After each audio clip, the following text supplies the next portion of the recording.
We all know the Olympic Games began in ancient Greece. We know that they involved runners and races. But how do we know that? Because historical writings tell us so. The same is true of Jesus and his resurrection. There is massive evidence that says he rose from the dead.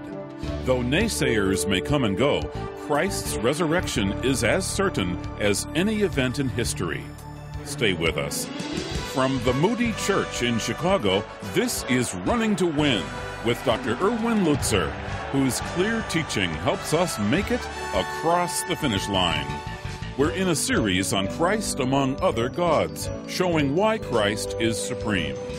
Today, Dr. Lutzer brings part 2 of a message on Christ's extraordinary resurrection and how far some will go to explain away his miracles. I remember many years ago reading a Sunday school manual from a very liberal denomination. I won't tell you what denomination it was, but it was very liberal.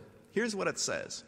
It says, when it came to the miracles of Jesus, like taking 5 loaves and 2 fish and feeding a multitude, what really happened was there was a little boy with his lunch, and he took his lunch and he gave it to Jesus. And when the multitude saw the devotion of this little boy and saw his commitment, they all felt so guilty that all of them began to take out their lunches and they began to share with those who didn't have a lunch.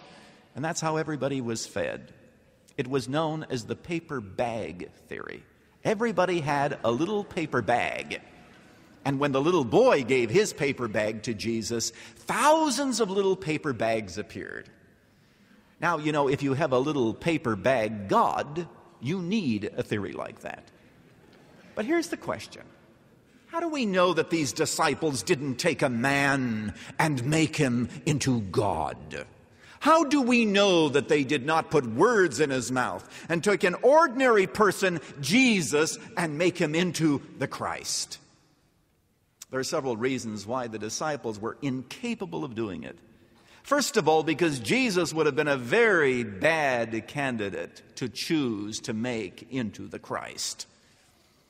If there is anything unlike his times, it was Christ. There were all kinds of messiahs that would have fit in better with what the people were expecting in that day.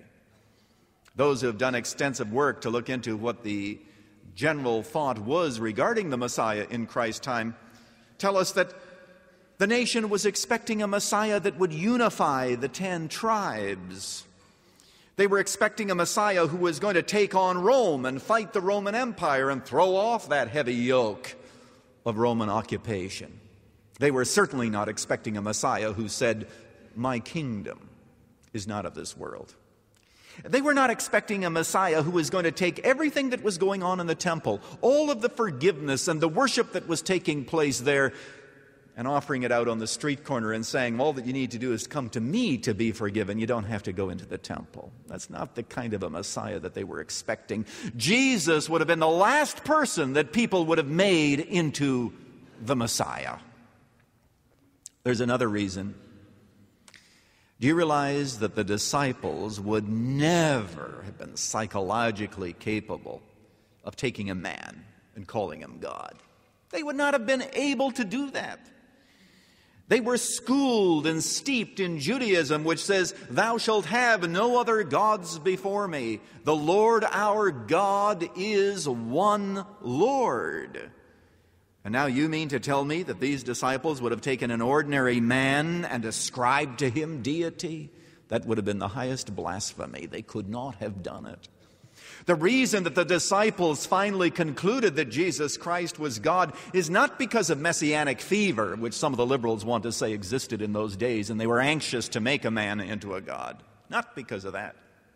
They were hard-headed fishermen who refused to believe until the evidence was so overwhelming that the facts compelled them to believe. That's why they believed that Christ was the Messiah, that Christ was God. And then, of course, it is the resurrection of Jesus Christ that actually transformed them.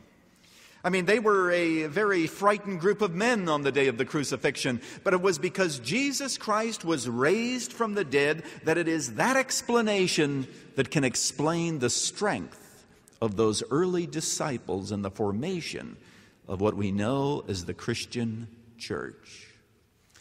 The documents are reliable. The eyewitnesses are credible. Thirdly, the alternatives are unbelievable. They're unbelievable. Now, of course, because unbelief reigns in the human heart, there have been people who have looked at the Bible and said, well, the tomb must have been empty. There are many who grant that, but they say the explanation for the empty tomb must be found somewhere else other than in a miracle. And so some people have said, well, the disciples stole the body. Remember, that's what Pilate was worried about when he said, so that the disciples don't come and steal his body, set a watch. And they guarded the tomb. But I need to ask you something. If the disciples stole the body, they would not have laid down their lives for something they knew to be a hoax.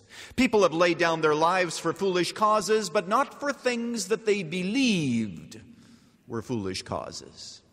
Others have said, well, the enemies must have stolen the body, but if the enemies did it, they would have produced the body when on the day of Pentecost, Peter stood up and preached with such conviction about the resurrection of Jesus Christ.